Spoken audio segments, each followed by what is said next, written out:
Namaste. My name is Gunjan, and for the International Yoga Day 2022, I will share the work I have done over the last few years on Bhramari as an important lifestyle intervention. First, I'll explain to you why a change in lifestyle is necessary for better quality of life in the modern age.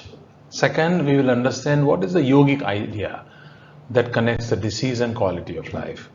And obviously, third, why should we do Bhramari? And finally, a demonstration that I recorded a couple of years ago, I will share at the end of this.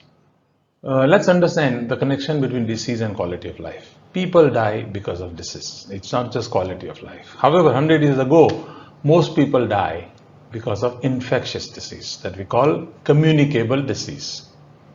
Fast forward 2019, this is pre-COVID.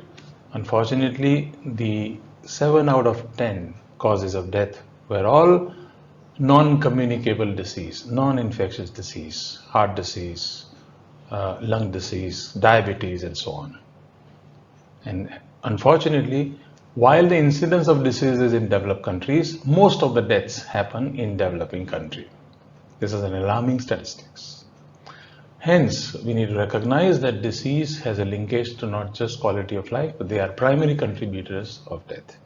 And our goal, obviously, through yogic practices like Bhramari should be to slow down the disease progression or minimize the risk for disease, depending on where each person is.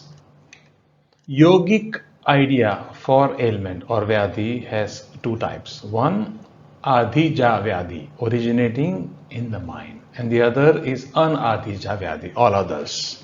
Let's cover all others. They include infectious, that we talked about, infectious disease, or injury, or a combination of this. And the solution is straightforward. Get the best medical help, deal with it, or Ayurvedic help, whatever is your way. Okay, deal with it through those methods. Focus for Yoga Day is on Adhija Vyadhi. There are two types. One is essential and the other is ordinary. The essential that you see on the left is congenital, where the remedy is you have to acknowledge it. In other words, self-realization. There's not much we can do to change it. But the core focus today is on the ordinary psychosomatic ailments, and the solution there is lifestyle changes, lifestyle intervention. So this idea is very well defined in the literature, and it is the core for me for mind-body connect. So we need to recognize that there is a role of mind in the psychosomatic disease, which is called non-communicable disease, and there the best way forward to prevent it or manage it is lifestyle intervention. I have done some work on the contributors to both communicable and non-communicable disease, and the answer is there are a set of lifestyle choices, and I'll explain to you later why and where Bhramari fits in. But first, let's understand what are the lifestyle choices available to us. And you can see it on the screen. I will not go through each element. All of these choices, when made correctly, the good choices in each element help us improve quality of life and lower the risk of disease. Let me repeat. When you, for example, choose quality diet, we long-term reduce the risk for any disease. Same for physical activity. When you follow certain guidelines for physical activity, you increase the quality of life and reduce the risk of disease. Why Bhramari practice and why simple? First, based on a recent review we published, Bhramari helps calm the mind and the body. So it has, like all yogic practices, the mind-body benefits. First, on the physical body, it increases the heart to brain coherence.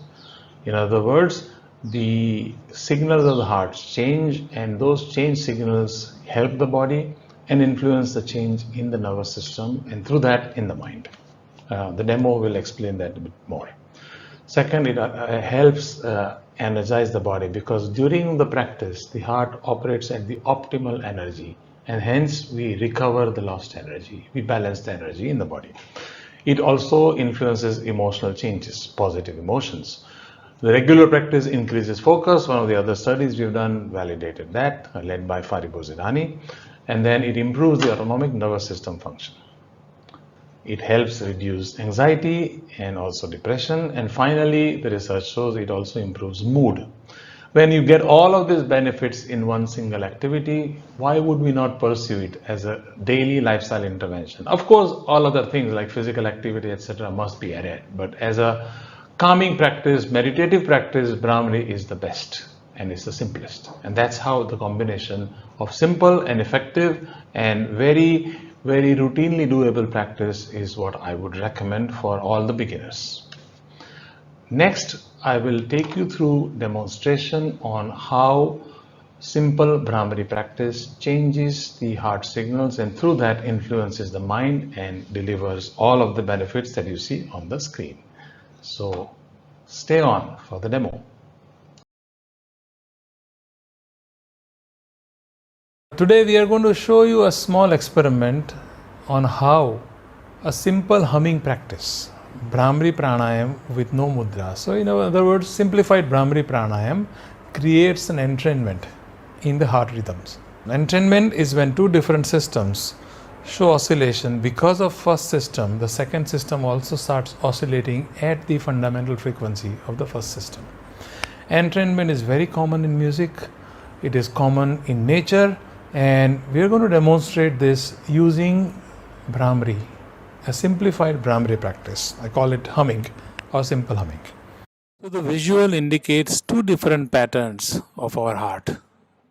As you can see, the pattern on the top relates to or creates positive emotions and a better state of mind. Remember here, the heart's rate is never constant. It keeps changing, and the pattern below indicates a stressful state. Now, if we could willingly create the pattern that resembles the sine wave, like the pattern on the top of the screen, it helps us generate better emotional state.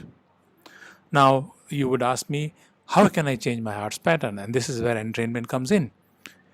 The breathing, our breathing process allows us. The heart's rate can entrain to breathing if breathing is done in a coherent, consistent manner. In other words, as we inhale, the heart rate goes up, and as we exhale, the heart rate goes down. And if we follow a particular process of breathing, we could entrain the heart rate to follow that breathing pattern. Let's see how to achieve this with simple Bhramari practice. We look at the waveform on a mobile phone. You can see that simple waveform on a mobile phone. So I am going to follow that waveform in my breathing cycle. So when the sine wave starts going down, I'm going to exhale, and when it goes up, I'm going to inhale. And on the PC, we are going to show you the patterns of my heart rhythm. In other words, every few seconds we extrapolate what is my heart rate.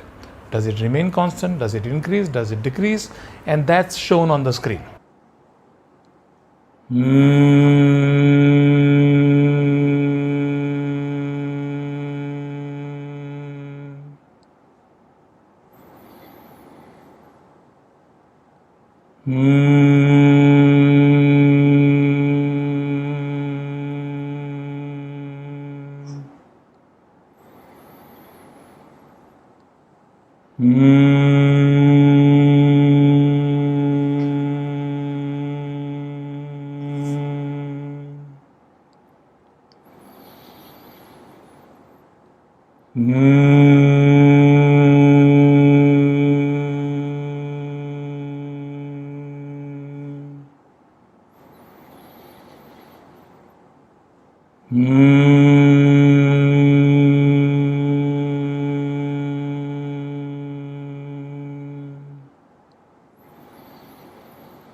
It's very easy to demonstrate how our heart's patterns change when you follow a certain yogic practice.